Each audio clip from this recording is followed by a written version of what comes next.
Olá, amigo internauta, estamos de volta com mais um programa Corpo Informa.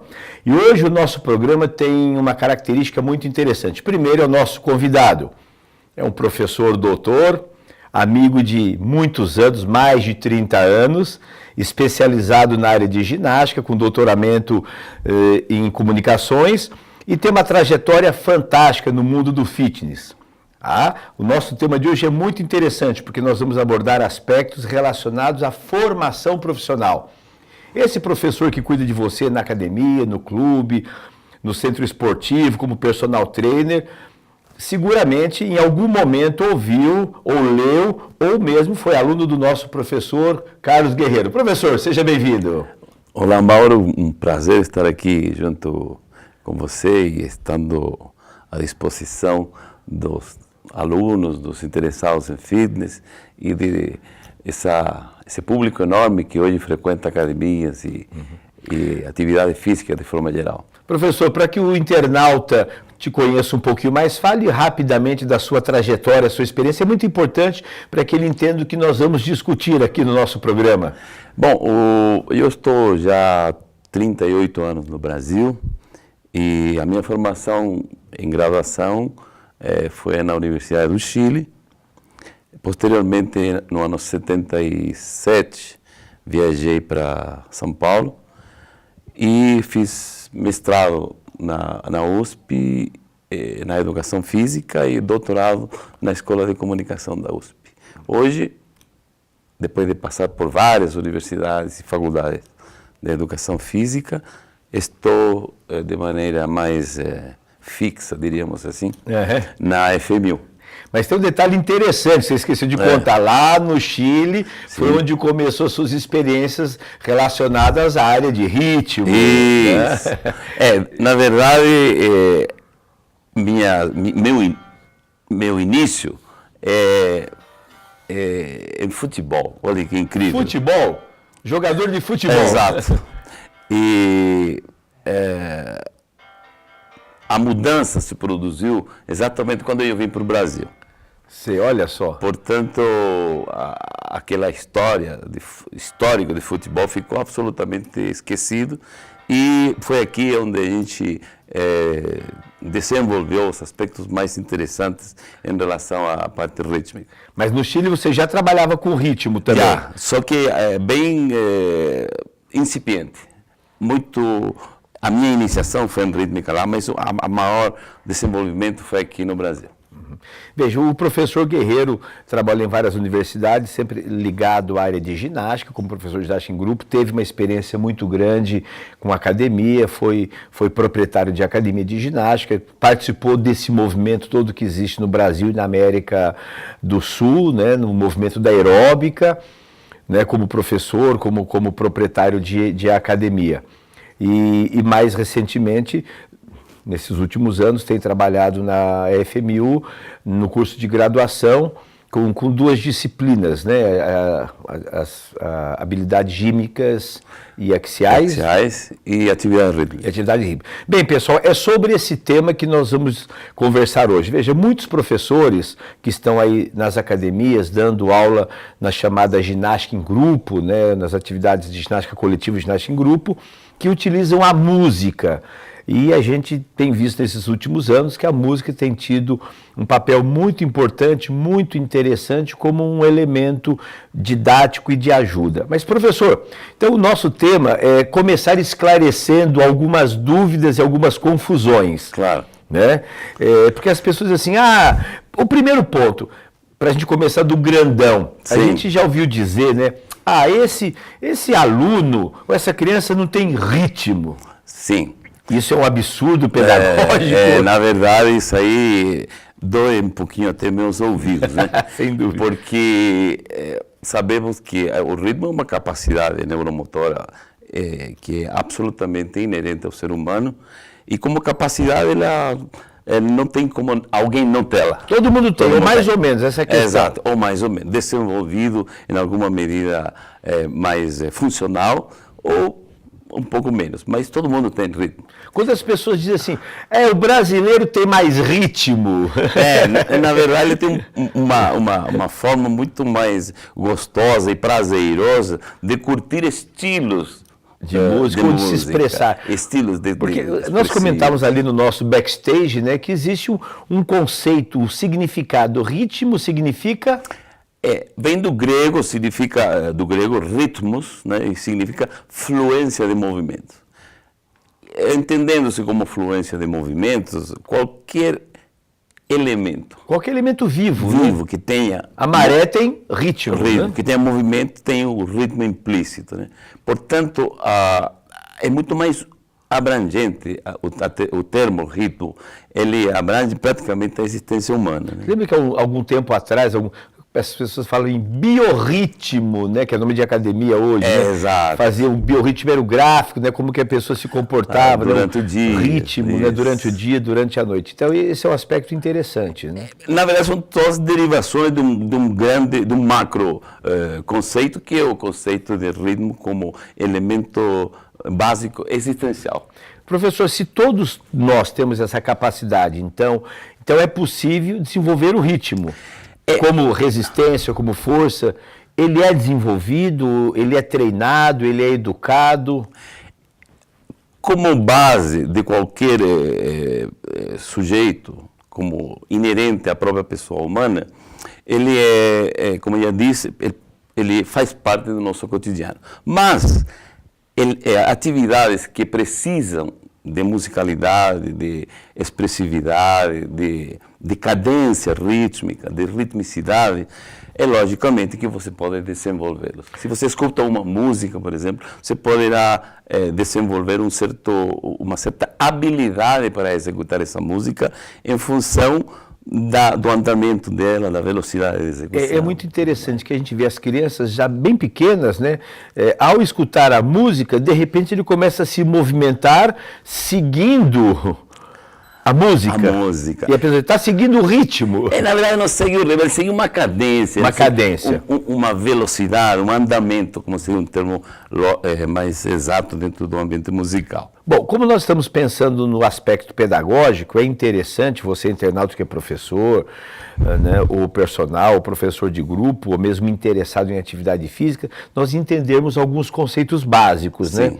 Então eu conversava com o professor Guerreiro que existem dois conceitos que são fundamentais para que o aluno, futuro professor, entenda. Um é o conceito de musicalidade e de ritmicidade. Exatamente. Eu tenho desenvolvido o seguinte raciocínio. A partir do som, como elemento básico de qualquer organização rítmica e musical, existe a possibilidade de nós organizarmos esse som em estruturas rítmicas. Se a essas estruturas rítmicas nós acrescentamos melodia e harmonia, nós formamos um grande grupo chamado música.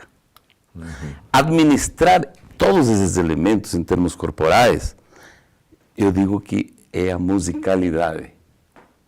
Quando nós administramos o som e apenas estruturas rítmicas, eu digo que administramos a ritmicidade. A musicalidade abrange a ritmicidade, mas a ritmicidade não tem por que precisar da musicalidade. Que interessante. Eu sei que foi preparado lá na faculdade, né? Você preparou material para ilustrar esses componentes. Você acha que já é o momento de nós mostrarmos o primeiro, ou se faz necessário ainda um conceito? Eu acredito que é a necessidade de explicar uma coisa que você falou logo no início.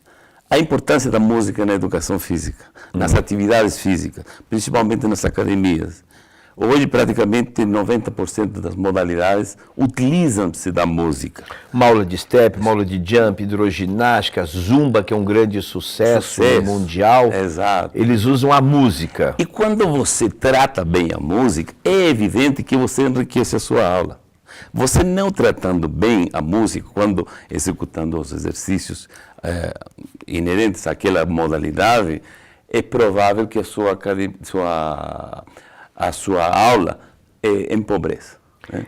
E a gente vê assim, então, pensando, aproveitando essa ideia, eu poderia então dizer assim, bom, eu tenho uma aula onde a música está de fundo e não está acontecendo nada, ela está lá como uma música ambiente. Claro. Isso já faz uma outra função. Então veja, e acho que o que o professor está colocando é bem interessante, então, como eu vou utilizar a música como um elemento estratégico, como parte da minha didática. E isso que eu tenho passado para os meus alunos na faculdade, que normalmente estão assistindo às nossas atividades, né, é que o professor que administra bem a música, ele enriquece a sua aula. Pelo contrário, quando ele apenas segue um determinado fraseio e sem importar as intensidades e as contagens, é muito provável que a aula se torne muito mais chata, muito mais maçante, muito mais cansativa, menos prazerosa.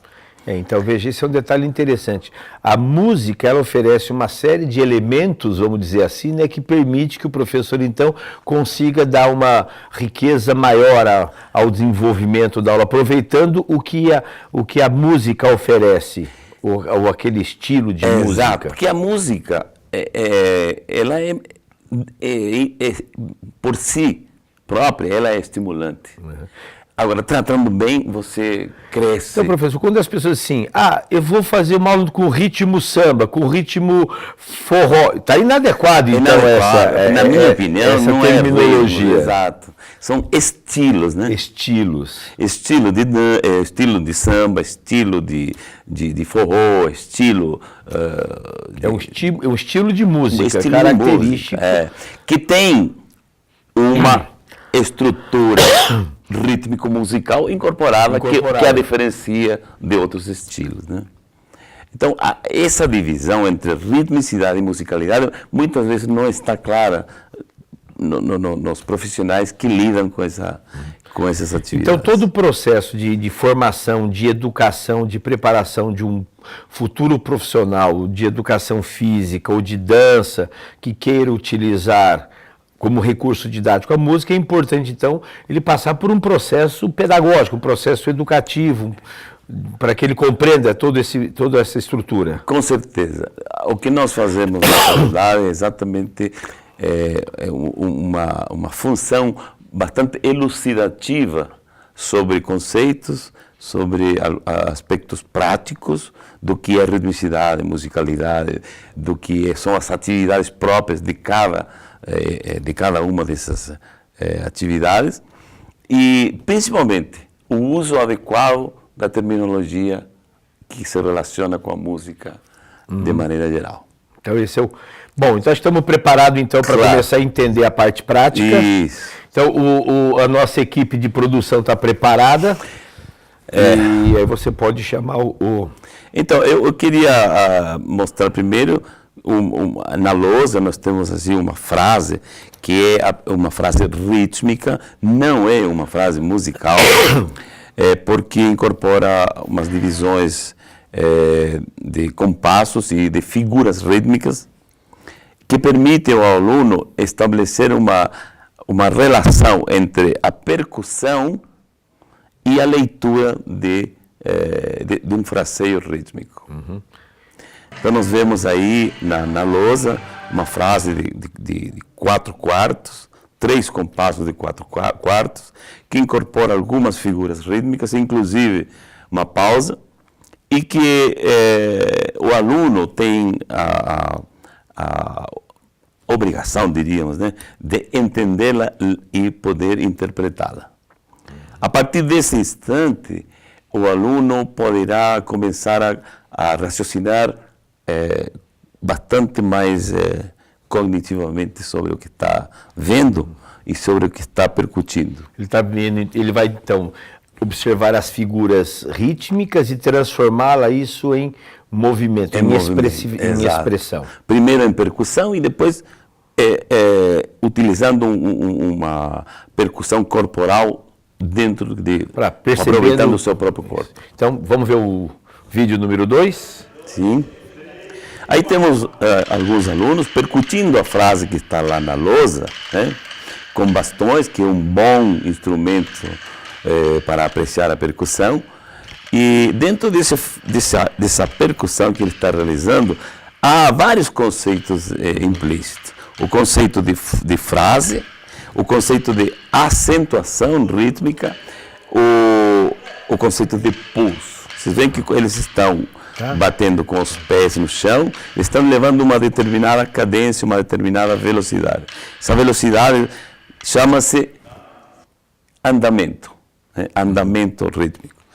E a percussão que tem movimentos que são tanto na parte superior quanto na parte inferior do corpo, que determinam os tempos mais acentuados e menos acentuados. Dessa forma, ele aprende que existem compassos binários, ternários e quaternários. Professor, mostra com as palmas aqui para o nosso internauta ver o que eles estavam fazendo. Claro. Se eu quiser, por exemplo, bater um compasso binário, eu teria primeiro que percutir um pulso rítmico que seria o meu metrônomo. Sim. E eu, para bater um pulso de binário, eu teria que fazer um tempo forte em cima e os fracos embaixo. Se eu tiver que percutir um tempo com essa perna e um tempo com essa outra, o tempo que exemplifica este lado seria em cima, mais forte, mais acentuado, e o tempo que se desenvolve com a outra perna seria menos acentuado. Se eu tivesse que transmitir isso na lousa, diria que isso é um compasso binário. Então, 1 e 2. 1 e 2. Isso. Ternário seria em cima. 1, 2, 3. 1, 2. Você vê que eu mudo o lado do tempo forte. Né? Então isso caracteriza tempos ternários. E os tempos quaternários seria um forte em cima, fraco embaixo, um menos forte do outro lado e um outro fraco embaixo. Seria 1, 2, 3 e 4 e 1 e 2 e 3 e 4. 1 e 2 e 3 e 4. Okay? Então isso já é um conceito implícito na percussão. Já há um fator cognitivo interessante. Né? Então o primeiro passo é o aluno perceber essas estruturas. Claro. Visualizado, sentindo no próprio corpo, reproduzindo as estruturas rítmicas. E tendo a possibilidade de ler. De ler. O que ele está percutindo. Não é automático, não é memorizado, não é robótico, né? Ele está entendendo o que ele está percutindo. É fantástico porque ele está visualizando, está ouvindo, está sentindo, está usando múltiplas informações sensoriais. E é muito interessante porque você percebe pessoas que são extremamente aptas a desenvolver esse trabalho e outras que têm muita dificuldade. Muita dificuldade. A gente diria assim que são pessoas que têm uma percepção rítmica mais aguçada. E eu acho que você falou a palavra certa. A percepção, ela é naturalmente demonstrada com trabalhos simples como esse. Temos mais vídeo? Temos. Vamos lá? Pode soltar o próximo para a gente... Aí nós estamos exemplificando a frase. Dentro dessa frase nós estamos locomovendo nós e acrescentando uma dificuldade então um tanto maior como é o fato de você ter que se locomover. E o compasso? Eu mesmo que está na lousa. É o quaternário. É o quaternário. 2, 3 e 4, 1.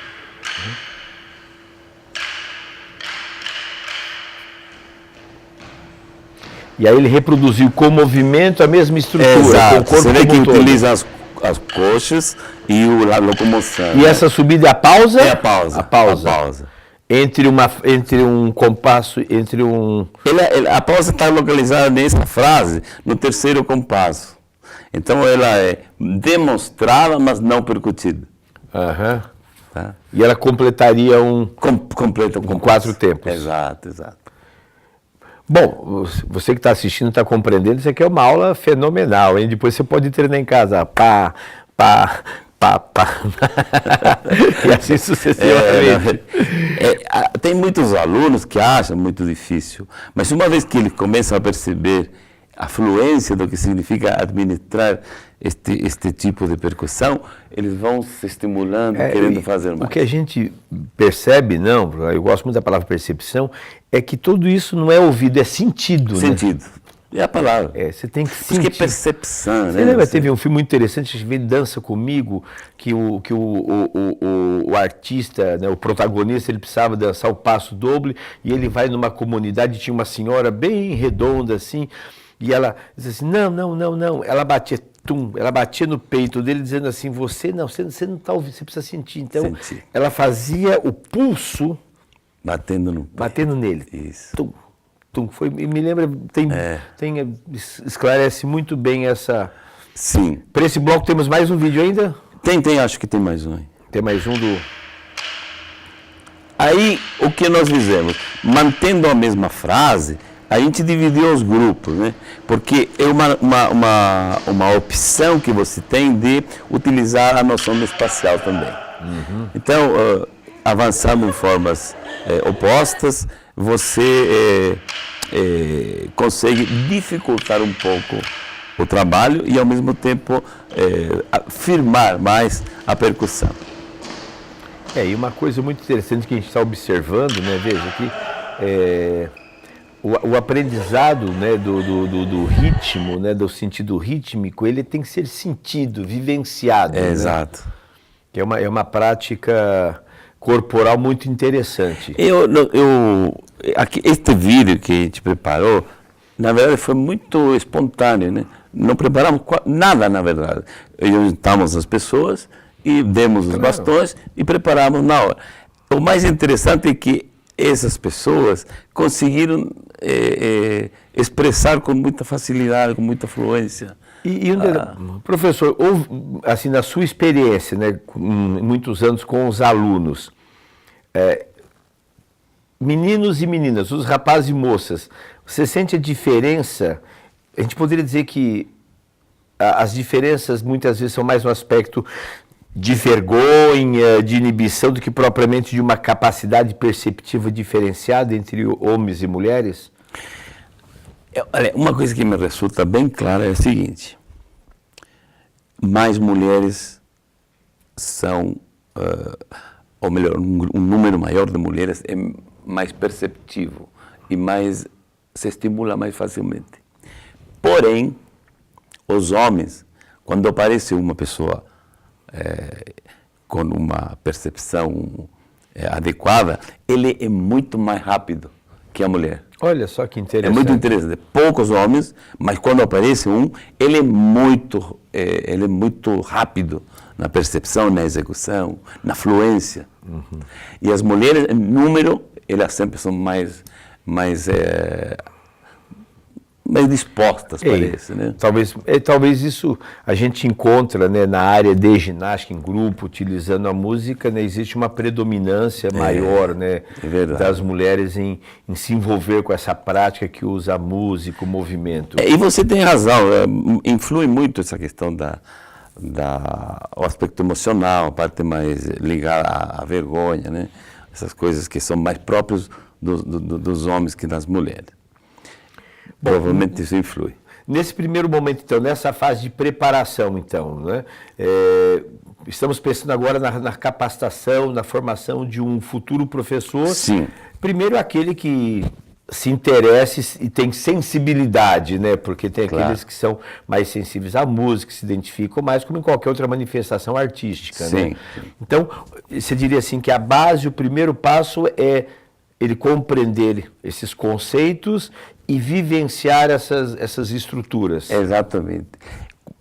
Principalmente porque as músicas que se utilizam nas academias respondem a esse compasso de 4/4. Né? São músicas, vamos dizer assim, mais quadradinhas. Mais quadradas, claro. Então você já vai preparando percutivamente, ritmicamente, para depois incluir a questão musical. Bem, nós temos mais 5 minutinhos, foi avisado pelo nosso diretor, né, para nós irmos completando esse programa. Tem mais um vídeo? Parece mais um... Mais um vídeo, veja lá, a nossa equipe. Você vê, aqui mudamos dividimos em 3 grupos e todos com deslocamentos diferentes.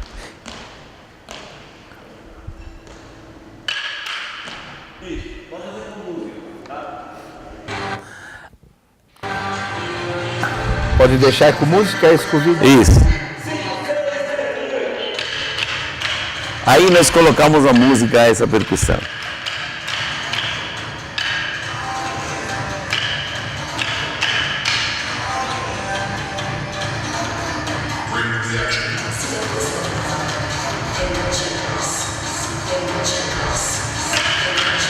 Isso.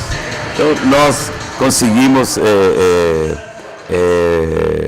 aproveitar uma percussão feita apenas com os bastões e com deslocamentos, colocando uma música para entender que ambas coisas se reproduzem de maneira ao uníssono.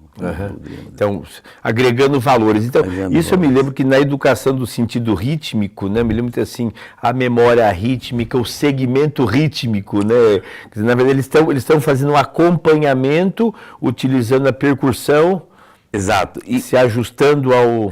E construindo, né, construindo elementos corporais que vão se adequando à música. Bom, eu acho que nesse primeiro momento, né, de formação, quer dizer, aquele professor que pretende trabalhar com música, primeiro tem que ter sensibilidade, né, tem que gostar, né? Tem que gostar. Tem que gostar. Agora, uma coisa interessante, nesse tipo de trabalho, tem muita gente que nunca viu. E primeiro acha muito difícil, né? Bloqueia-se normalmente. Mas quando ele começa a perceber que há toda uma relação, inclusive estritamente matemática, né? Sim, que é bem matemático. Bem matemático. Ele começa a despertar, parece, para um estímulo agregado, né? E desenvolve potencialidades que às vezes ele mantinha muito escondidas, né? Que bom. Bom, professor, nós estamos terminando o nosso programa. E aqui fica o convite, né, que nós vamos trazer o professor de volta para continuar esse tema, porque seria impossível, né, um tema com tanta riqueza, com tanta beleza, abordar num programa só. Então, o professor já está convidado, né, para o próximo programa, onde aí nós vamos conversar. Já vou fazer a chamada para você que está nos assistindo. Tá? No nosso próximo programa nós vamos avançar um pouquinho. O professor vai dar algumas dicas, algumas orientações de um aspecto fantástico que é a coreografia, são as aulas coreografadas, que hoje faz um sucesso fantástico, né? Nas aulas de jump, de zumba, nos musicais, né? É impossível, não, professor, ver um show musical aí sem ter um grupo, desde Madonna, enfim, né? Esses grandes, né, Beyoncé, a Shakira, né, é fantástico, né, é fantástico. Desenho. Professor, o e-mail para contato, se alguém quiser informações suas, o Facebook... Sim, eu tenho o meu e-mail é ateneo@uol.com.br, é o meu e-mail particular, e tem o Facebook também, com o meu nome. Carlos Guerreiro. Tá? Então, você que está nos assistindo, e agora vamos fazer a nossa divulgação. Nós temos o nosso site, que é o www.institutomauroguizelini.com.br. Você pode acessar e encontrar lá fotos minha e do professor Guerreiro, né? artigos, vídeos. Né? O professor Guerreiro participa ativamente do site. Enfim, você pode ir. E no Facebook é Mauro Guizelini. Tá bom? Nós esperamos você para o próximo programa, continue nos assistindo. E se você perdeu esse programa ao vivo, obviamente que você não está nos assistindo, você diz para que seu amigo que perdeu, que esse programa vai estar disponível, né, num sistema que é o live stream, e assista a TV Forte, que sempre você vai encontrar novidades, pessoas de altíssimo gabarito que estarão conosco aqui trazendo informações relacionadas a exercício, saúde e bem-estar e o nosso compromisso com a educação, com a formação, com a capacitação. Tá ok, professor? As suas palavras finais para despedir do nosso internauta. Bom, eu agradeço primeiro o convite, Mauro, porque a gente que trabalha tanto tempo juntos, normalmente dando cursos e ministrando algum tipo de palestras, nunca é pouco, né? A gente sempre está tentando contribuir com a formação de milhares e milhares de professores. Que bom, então estamos terminando o nosso programa de hoje, né, e aguardamos vocês no nosso próximo programa. Até breve.